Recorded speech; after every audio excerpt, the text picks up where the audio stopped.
Hey, so this is Heatsoul from Sinister Gaming, and this is my deck profile for Ignister. It won me 2 case tournaments. We had one 2 weeks ago for Legacy of Destruction, and then this past weekend we had the one for Rarity Collection. And I used the same list for both events. So let's get started. I'm using the pretty standard 3 Achichi and 3 Pikari. These are the main starters of the deck. I'm also using 1 Doyon, which is the recursion of the deck. So when it's summoned, you can add one of the Ignister monsters back to hand, and when it's linked away, you add one of the AI spells or traps. Bururu helps with the setup of the board. So it's a Foolish Burial. On summon, you can send any Ignister to the grave, and it basically helps when you're trying to get all your pieces together. So whichever piece you're missing, you can just send it to the grave. The other reason is it helps make the synchro when Pegasus. So when you're going first, it adds another layer of disruption, and when you're going second, it helps break boards. 1 Hiyari, it's an extender, so if you control an Ignister monster, you can summon it, and then it has a second effect. You contribute 1 other Cyberse to add a level 5 or higher Ignister monster, and you're gonna be wanting to add Gatchiri, which is our last Ignister. I'd say Gatchiri is basically the win condition of the deck. It has 3 effects. So the first one is an extender. The second one is when it's on the field, it protects all your Cyberse from destruction once. And the last effect, which is probably the most important, is that when it's into the graveyard, you can target a monster you control, and it becomes unaffected by card effects until the end of your opponent's turn. So basically, when you're going first, you want to make a towers, and when you're going second, you basically want to make sure that the OTK goes through, and if you apply this to, like, let's say Accesscode, then the chances of you winning are pretty high. So those are the ratios for the Ignisters. Now I have other Cyberse monsters. I'm playing 3 Microcoder. It's basically an extender, so depending on the situation. So when you're going first, you want to search for the Cynet Conflict. So Microcoder can be used as link material from the hand, and then when it's used as link material, it allows you to search a Cynet spell or trap. So yeah, when you go first, you search for the trap, it adds a layer of disruption, and then when you're going second, you want to add one of the spells and traps to basically keep going and break a board basically. I also play 3 Exceed. It's also another extender. When your opponent is disrupting a lot of your plays, it basically adds a lot of extra bodies so that you can keep breaking a board. But another main reason I play it is when your opponent plays Nibiru. It's a pretty good recovery play. I'm playing the Link Spider. So basically, as you all know, you get a token from Nibiru, you link it away with Spider, and then Spider points down where Exceed can basically summon itself, and then you summon another Exceed. So you gain like 3 bodies, and you kind of can still play basically. Okay, I'm also playing 2 EMP, which is a new card from Phantom Nightmare, and it's a really great addition to the deck. It has 2 effects. So the first one is an extender. So if the condition is basically that if there's a link monster on either side of the field or either graveyard, you can just summon it and it doesn't activate. The second effect, which is really good for breaking a board, is whenever a link 2 monster that you control goes to the graveyard or is banished face up, you can banish this from the grave or your hand and target a card your opponent controls and return it back to his hand. So it's really great when you're going second and your opponent flips a floodgate, or they have a monster that has floating effects. This just puts it back to the hand, and then you can basically keep playing. Also, I mean, if they have a Omni Negate or some sort of disrupt, you're basically forcing that to respond to this, and then you can continue playing with your other cards. And the last two cards is Mathmech Addition and Mathmech Subtraction. They're also extenders. They also have great levels, level 4. And the reason level 4 is really good in this deck is because it helps make either the Synchro or Light Dragon. Both need level 4s for them to be summoned. Yeah, that's one reason. And the second reason is actually the 1000 that they either increase or decrease can come up in some OTK lines. Sometimes your opponent might have a monster that can't be destroyed by battle or something along those lines. And so if you have an access code that can attack twice, you know, boosting it by 1000 basically means you're putting 2000 more damage on the board. The same on the reverse, and if you use both, it's basically 4000. So these are all the Cyberse monsters of the main deck. But I want to go back to Microcoder. So I mentioned that you can use him as link material from the hand when you're linking it to a Code Talker monster. The most generic one is going to be Code Talker to link to. So sometimes some of your plays might get disrupted, but you still have a body on board. You can just link into Microcoder, and it can add you one of the Cynet spells and traps. And I'm playing 3 targets. I'm playing Cynet Mining, one of the most generic Cyberse cards. Basically, discard a card, you can add a level 4 or lower Cyberse. Basically the whole deck except Gatchiri and Exceed. The other second target is Cynet Backdoor.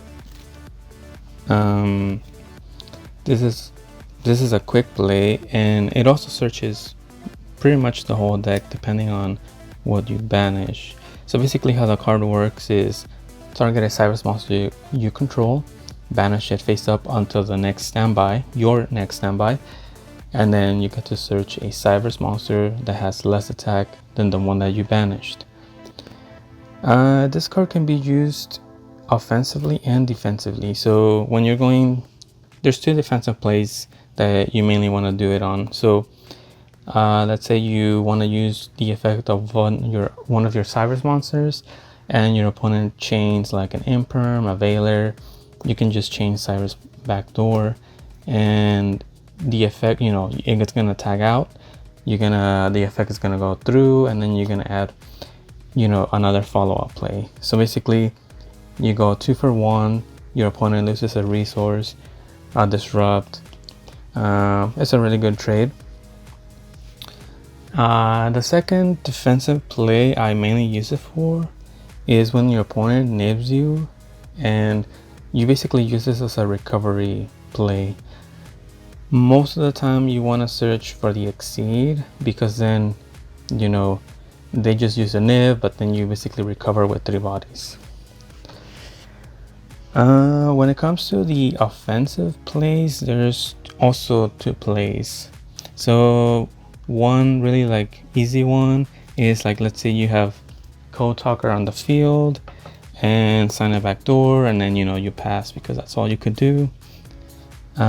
This can act as a compulse because, you know, let's say your opponent is playing, and at some point you feel you want to return their monster back to their hand. So you activate Backdoor, banish Code Talker face up, and you add EMP.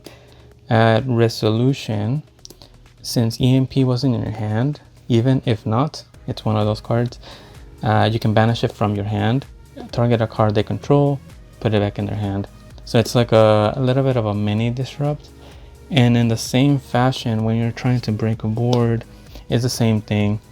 Banish this, add EMP, and then, you know, you're forcing out a negate in the same way. So back to Microcoder, basically You're either adding the spells to break the board with EMP, or you can add the trap when you're making a board to add more disrupts for them. Yeah, so these are all the monsters, and these are all the Cynet targets for microcoder. Now let me switch over to the AI spells and traps. So I'm playing the 3 field. Basically, if you open this, your combo is going to go through. A lot of people tend to negate the first link 1 that searches the field. So if you already have it, basically it's like they did nothing. Yeah, you wanna see this card. 3 AI Michu. This is basically Rhoda. It searches all the Ignisters except Hiyari, just because I don't have that target. But yeah, it's a starter. You can search one of the Achichi or Pikari. It can also act as an extender by searching the other names. This one is, of course, it's a free summon, and it's an extender, so you can search this as well. I'm also playing the 2 Reborn cards. Some people only like to play just the one. The reason I play the other one is it adds a lot of recovery. So sometimes you're basically forced to use this one, and then you'll have like, Doyon on the grave, and there's no way to kind of get him back. But then, you play the other one and you can get it back, link it away, then you get this one back. It's like almost like a little endless loop. So it helps. And sometimes people ogre you, and you'll have one of these like revive cards. You just put the monster back and it's like nothing happened.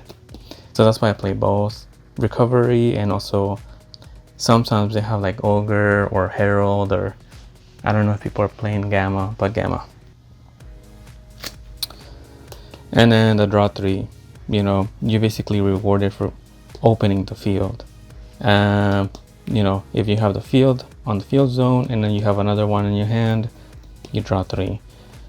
It's pretty good to basically open into your side, or it's a really good recovery play. A lot of your side gets disrupted, you draw 3, you're basically like back in there. And yeah, those are all the AI cards that Pikari can search, so it gives you like a lot of utility. And for the staples, I don't play hand traps. I only play, I guess they're more like board breaker kind of cards, but they're good going first or second. So 3 droplets, it's good against every single matchup. Going first, going second. Yeah, there's nothing much to say about this. 3 talents, the same reason, going first or second. And I used to only play 2, but there's like so many hand traps in this format. Like people are even playing Baylor and Warner and Ghost Ogre. So sometimes they like hit a wrong thing or something as on the combo. Then you just look at the hand and you're likely to win that game, because if you have full combo and full knowledge of the hand, it's going to be pretty easy. And then it's like even going second, you can take their monster and link it away, which is, you can basically, you can use all 3 effects depending on the situation, which some decks can't do all 3 effects. And then the last card is Called by the Grave, because they shifter, they droll, or even herald. This is like a critical, like a turn of swing of events basically, and you're basically going, the likelihood of you winning that game is like really high if their card was like, all they open was like those cards. Also, there's like a nice little trick against lab players. They tend to go Nibiru, then chain furniture, and then the furniture will send the Nibiru to the graveyard as cost. And then right there you can call by the Niv. You basically keep your board. They get to search the trap, but you get to keep the whole board. So it's really good in that situation. That's the main deck. It's 42, 35 is engine, and then just 7 staples. Alright, let's go over the extra deck.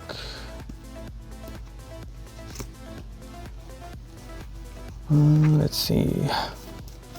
I'm playing 2 infants. It searches the field spell. You play 2 because of the grind. So basically, on the follow-up play, you basically get to search the second field, and then from there you want to have access to this. You search this and you draw 3, and it makes the follow-up play so much easier because you have 5 to 8 cards in your hand, and your opponent like struggle to basically beat your board, right? We're playing Cyberse Wicckid. Wicckid searches Bururu, so it's part of the combo, and then then it goes into Pegasus and all that. We have Splash and Transcode Talker. These are the link climbers of the deck. They basically help set up the board, make the board, or when you're going second, they set up the OTK. And with that, the end board ends up being Heatsoul and Terahertz. So the reason it's these 2 is because with microcoder, you're searching the Cynet Conflict, and you need a code talker in order for you to activate it. And then Terahertz is basically a really good wall. If you combine it with Gatchiri, which is this one, it'll be a unaffected 8000 monster, and almost no deck has an out for this. I mean, if they're playing Goddess, they can out it, or like decks like Lab, they might be on the Ruma Cannon, but you basically just you just have to survive, because this deck, all it needs to do is just OTK with Accesscode. But I used to play Avermax, but the issue was that Tenpai can out Avermax pretty easily, but they can't out an 8000 wall.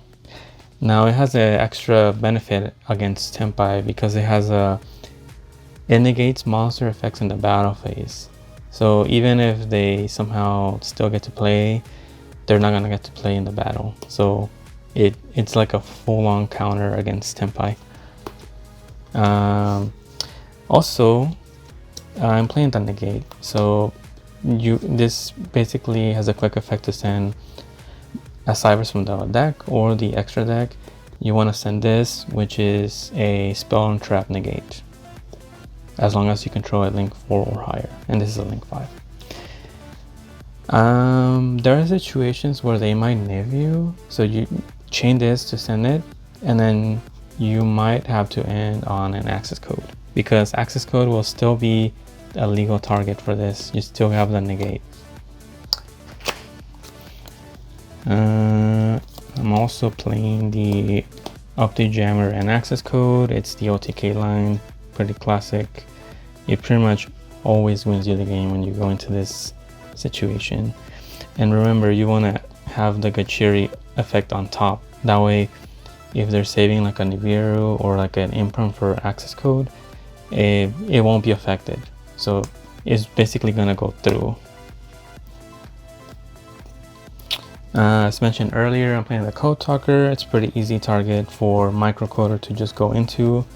All you need is basically a body on board, and then link from hand, make Code Talker, and that's pretty it. That's pretty much it for him. It's a vanilla, basically. I mean, it has some effects, but another use for it is if you have talents take, it just needs 2 monsters to affect monsters. So it's, talents take an Appaloosa, make this.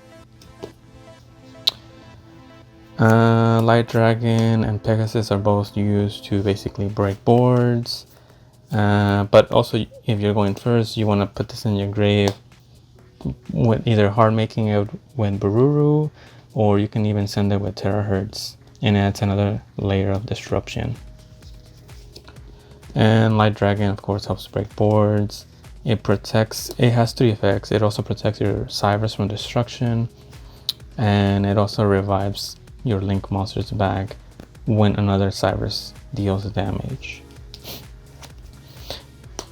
Link Spider is for Nibiru, and helps you recover. And then the last one is Linger Evil. It's pretty useful against trap decks. It's a link 1, so it's really easy to make, and it can also trigger Exceed because it points down. So yeah, these are all the Cyberse monsters. Extra deck, I mean. And the last thing is going to be the extra deck. So I'm playing 2 Ash. Yeah, it's basically for Labyrinth or Runic.